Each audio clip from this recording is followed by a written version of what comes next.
Hello viewers, you're watching Afghanistan Report and I'm your host Swati Kundra. The main stories are: Afghanistan, US, China hold Taliban peace talks in Islamabad. 3 army personnel killed in a suicide attack in Mazar-e-Sharif. And Afghanistan participates in 30th Suraj Kund International Crafts Fair. In a bid to set the roadmap for restarting peace talks with the Taliban, representatives from Afghanistan, the United States, Pakistan and China met in Islamabad recently.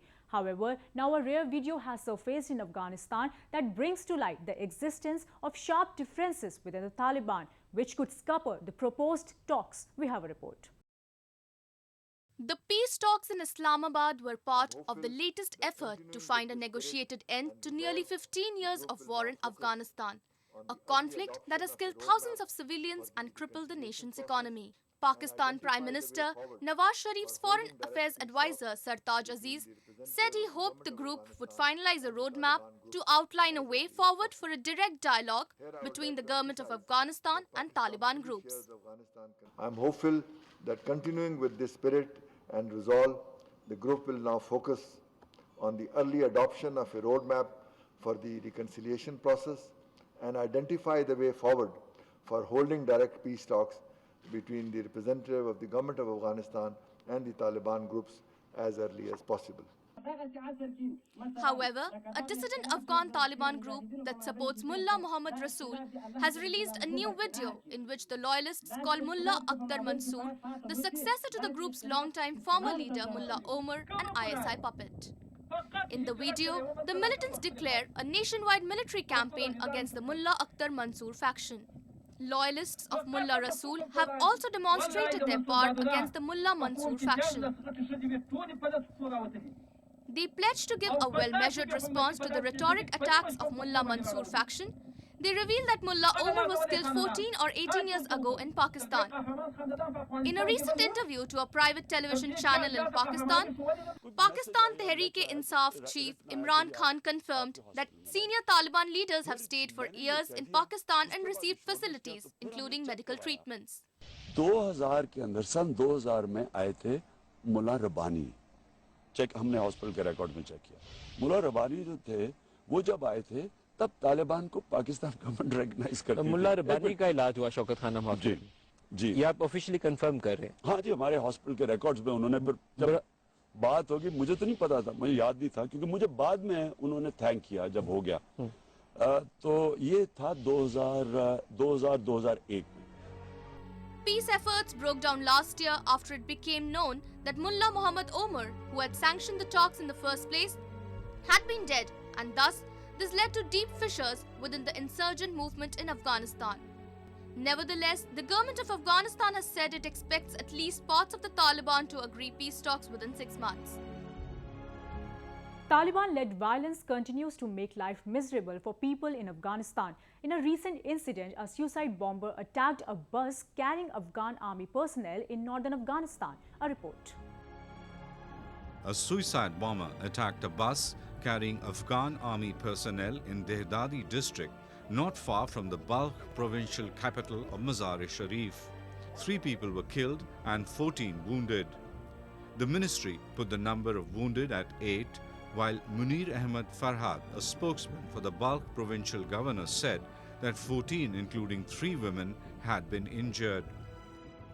موتر کاستر با جمپ جاده که سرعت خود کم میکنه نزدیک میشه هدف یک حمله کننده انتحاری قرار میگیره که با تأسف و درد و دریغ 14 نفر از سربازان و افسران اردوی ملی ما را مجروح میسازند و 3 نفرشان شهید و 4 نفر دیگه از این مجروحین آخرین گزارش هایی که به ما رسیده حالتشان بسیار وخیم پیش بینی شده.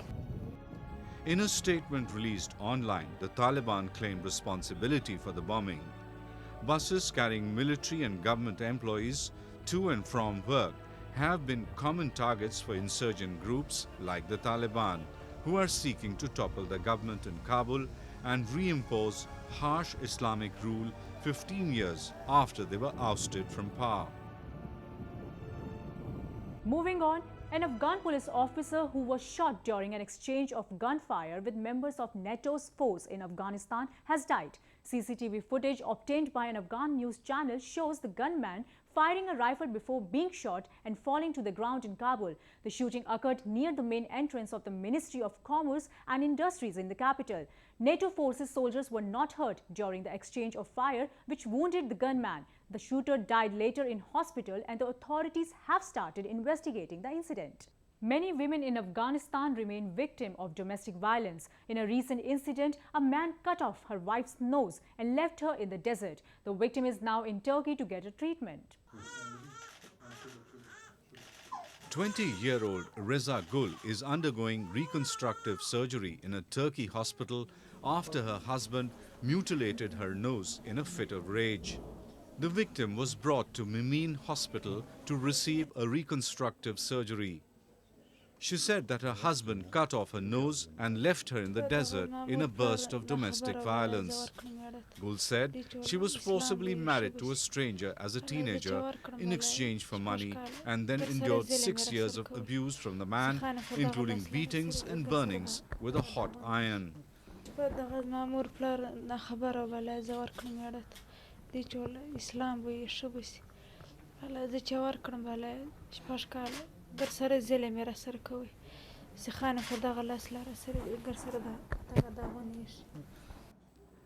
As per media reports, the brutal incident took place in Taliban-controlled area of Faryab province, and her husband, Muhammad Khan, has not been arrested by the Afghan police.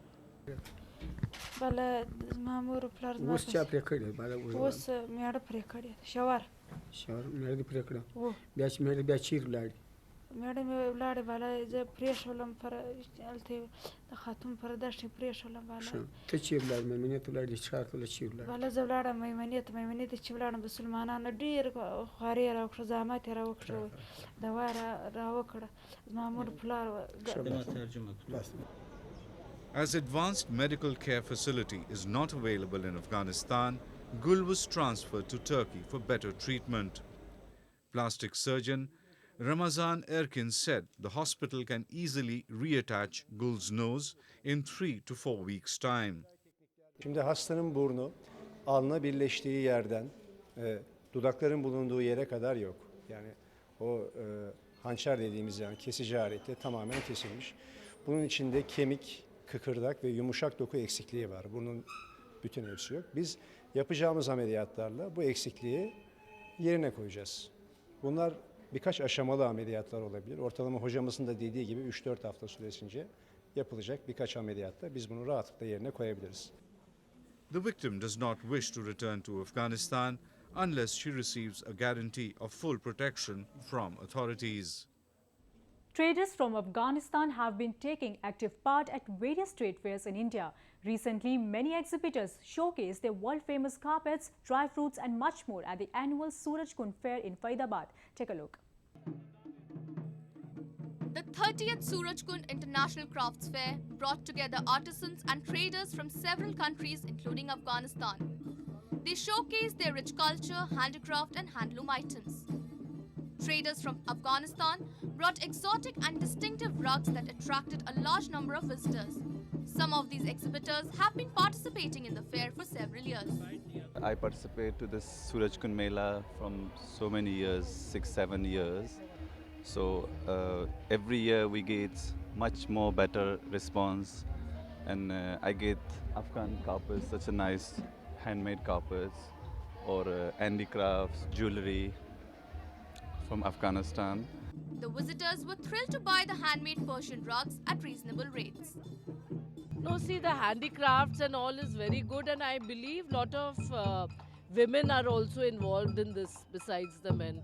So I think they should go to the world market and market the products more there, because kilns are very beautiful, no doubt, and even the carpets. A total of 8 Afghan exhibitors established an Afghan pavilion showcasing products like carpet, handicraft items and precious stone jewelries. Such fairs provide a platform for artisans and traders from war-torn Afghanistan to sell their products and develop a market in India. With that, we come to the end of this week's episode of Afghanistan Report. I'm Swati Kundra taking your leave. We'll be back next week with more news and views from Afghanistan. Goodbye and Khuda Hafiz.